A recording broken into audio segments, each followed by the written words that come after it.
আসলে কারা সাংবাদিক হলেন, সংবাদকর্মী হলেন, সেটার একটা সুনির্দিষ্ট জায়গা থাকা দরকার, একটা বডি থাকা দরকার, যেখানে সাংবাদিকতার যে মানদণ্ডগুলো আছে সেটার পরীক্ষা নিরীক্ষার পরেই সেই বডিটা কারা সাংবাদিক হিসেবে কাজ করবেন না করবেন সেটা একটা লাইসেন্স দিবেন বা সেই জায়গাটাকে তারা সুনির্দিষ্ট করবেন।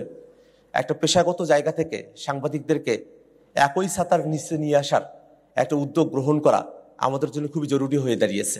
আমরা সাংবাদিকতার কথা যখন বলি, সাংবাদিকদের একটা বড় সংকট হলো তাদের সম্মানী, পারিশ্রমিক এবং জীবনের সংকট, নিরাপত্তাহীনতা। এটা সময়ে সময়ে আমরা এটা দেখেছি যে আমাদের যারা সাংবাদিকেরা আছেন, একেবারে প্রান্তিক পর্যায়ে যেসব সাংবাদিকরা আছেন, আমরা যদি জেলা শহর বা উপজেলা শহরের সাংবাদিকদের দিকে তাকাই, তাদের আসলে সুনির্দিষ্ট কোনো বেতন কাঠামো নাই।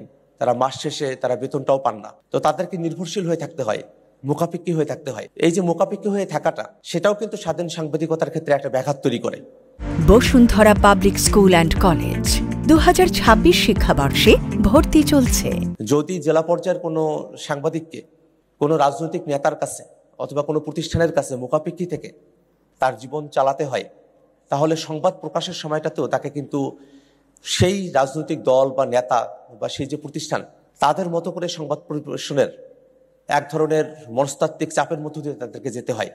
তো সেই জায়গাটাতে একটা পরিবর্তন দরকার, যে যারা আসলে গণমাধ্যমের মালিকেরা আছেন, তারা তাদের যারা কর্মীরা আছেন, সংবাদকর্মী যারা আছেন, সাংবাদিক আছেন, তাদের জীবন চালাতে পারেন মর্যাদা সম্পন্ন, পারিশ্রমিক এবং সম্মানী, যাতে মাসিক ভিত্তিতে এটা তাদের হাতে পৌঁছানো হয়, সেই ধরনের উদ্যোগ গ্রহণ করা প্রয়োজন। এবং এই জায়গাটাতে অন্য অনেকগুলো প্রতিষ্ঠান আছে যে জায়গাটাতে যদি বেতন না দেওয়া হয় তাহলে তারা এটা আইনগত প্রতিকার পান।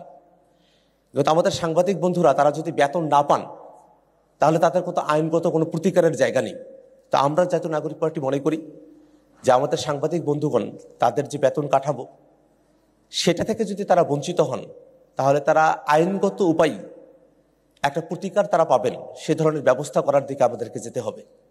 আমরা বাংলাদেশের যে সংবাদ মাধ্যম, তার ভিতরগত যে রাজনীতি, সেই সম্পর্কে আমরা অনেকেই হয়তো জানি, আমার একটু জানাশোনাটা কম। কিন্তু সংবাদ মাধ্যমের ভিতরের যে রাজনীতি, যেখানে কারো কোনো সংবাদ কিভাবে পরিবেশন করা হবে না হবে, প্রত্যেকটা হাউজের আলাদা আলাদা পলিসি, এবং তারা নিজেদের মতো করে সেখানে লোকজনকে রিক্রুট করে থাকেন, সেই জায়গাটাতে খুব বড় ধরনের কিছু সিন্ডিকেট কাজ করে।